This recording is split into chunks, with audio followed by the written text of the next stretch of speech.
कंकाल का रहस्य। चौरा गांव के खेतों में इन दिनों खुदाई का काम चल रहा था। असल में इसी गांव से होकर एक अच्छी सड़क गुजरनी थी, इसलिए यहाँ खुदाई शुरू की गई थी। अचानक एक दिन खुदाई करने वाली मशीन से कुछ टकराता है। बाद में जब खोजबीन की जाती है तो वहां से 2 कंकाल मिलते हैं। पुलिस गांव के लोगों से पूछताछ शुरू करती है। आप लोगों को क्या लगता है ये किसके कंकाल हो सकते हैं? अरे साहब, हमें क्या पता ये किसके कंकाल हैं, आप ही लोग पता लगाइए। हम लोग तो बहुत ज़्यादा डरे हुए हैं। हाँ, हमारी फॉरेंसिक टीम अभी आ रही है। ये बताओ कि इस गांव के रहने वाला कोई जोड़ा गायब तो नहीं ना? क्योंकि शुरुआती जांच में तो ये बात सामने आ रही है कि एक कंकाल किसी पुरुष का है तो एक किसी महिला का। साहब, हमें तो बहुत डर लग रहा है। ऐसे कंकाल मिलने का मतलब गांव के आसपास ही किसी की हत्या हुई है या फिर किसी को जलाकर मार डाला गया है। हाँ साहब, हम अपने परिवार को लेकर बहुत ही ज़्यादा परेशान हैं।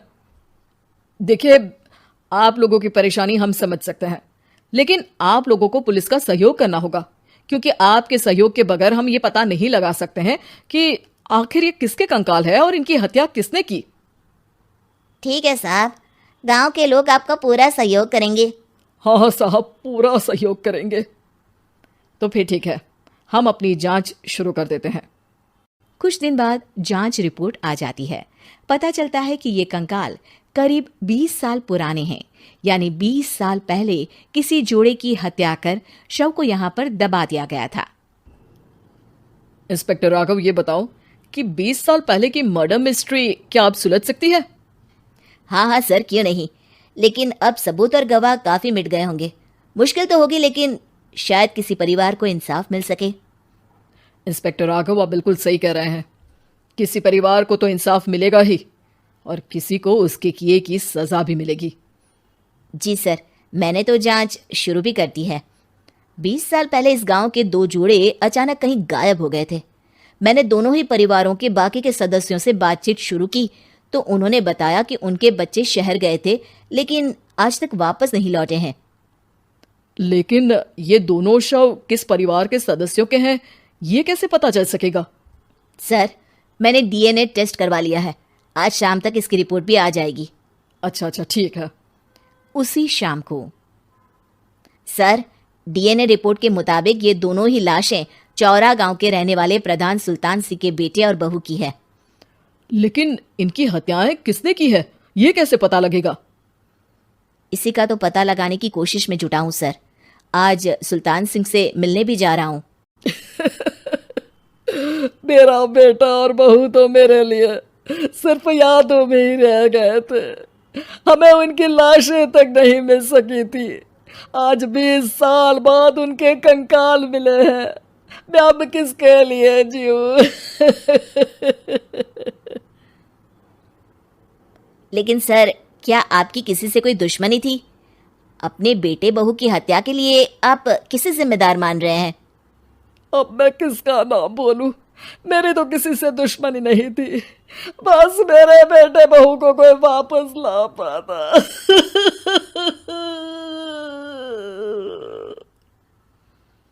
इसके बाद सुल्तान सिंह फूट फूट कर रोना शुरू कर देते हैं। सर, अब आप इनका अंतिम संस्कार करवा सकते हैं।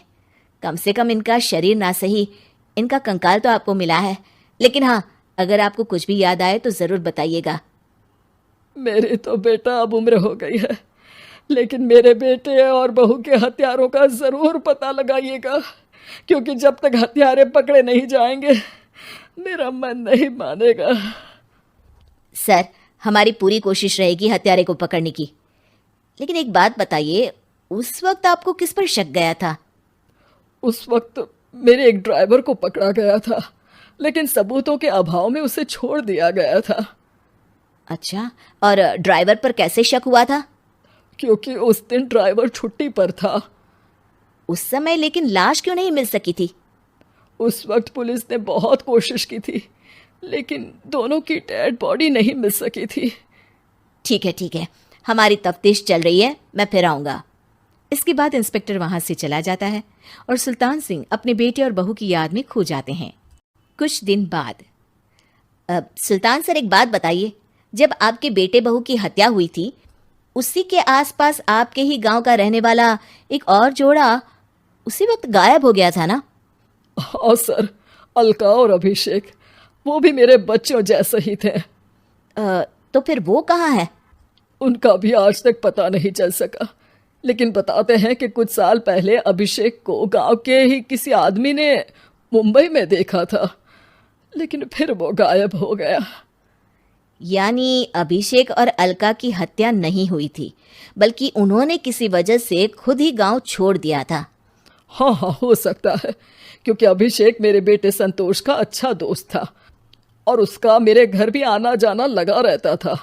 हो सकता है कि उसने मेरे बेटे और बहू के बारे में सुन लिया हो और ये गांव छोड़ दिया हो सकता है। उनके परिवार का कोई अब नहीं रहता क्या इस गांव में? अब तो कोई नहीं रहता।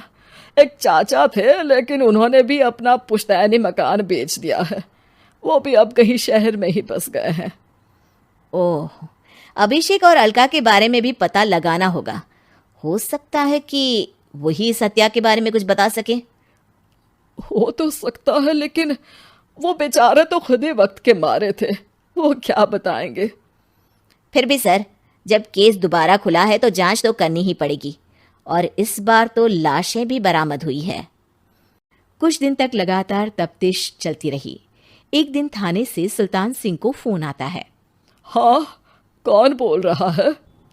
सर, मैं कांस्टेबल तुलाराम बोल रहा हूँ थाने से। आपको थाने आना पड़ेगा। थाने? लेकिन क्यों? सर, किसी की पहचान करवानी है। अच्छा ठीक है, मैं दोपहर तक पहुंचता हूँ। सुल्तान सिंह दोपहर में थाने पहुंचता है। कई पुलिस के अधिकारी वहां मौजूद रहते हैं। सर, आपके बेटे की हत्या का रहस्य आज शायद सुलझ जाए। अच्छा इंस्पेक्टर राघव, पर वो कैसे? सर, उस आदमी को देखिए, क्या वही अभिषेक है? सुल्तान सिंह की आंखों में हैरानी से आंसू आ जाते हैं। हाँ सर, यही अभिषेक है। ये आपको कहाँ से मिला? सिर्फ अभिषेक ही नहीं, बल्कि इसकी पत्नी अलका भी इसके साथ है। मैडम, जरा अभिषेक की पत्नी को लाइए। जैसे ही अलका को पेश किया जाता है, सुल्तान सिंह जमीन पर गिर जाते हैं। सुल्तान सर, क्या हुआ आपको? आप अलका को देखकर गिर क्यों गए? सुल्तान सिंह सर पकड़कर बैठ जाते हैं। ये अलका नहीं, बल्कि ये तो मेरी बहू रितु है। पूरा थाना एक दूसरे का मुंह देखने लगता है। क्या? इसके बाद हर किसी को दो कंकाल और हत्या का रहस्य समझ में आ गया।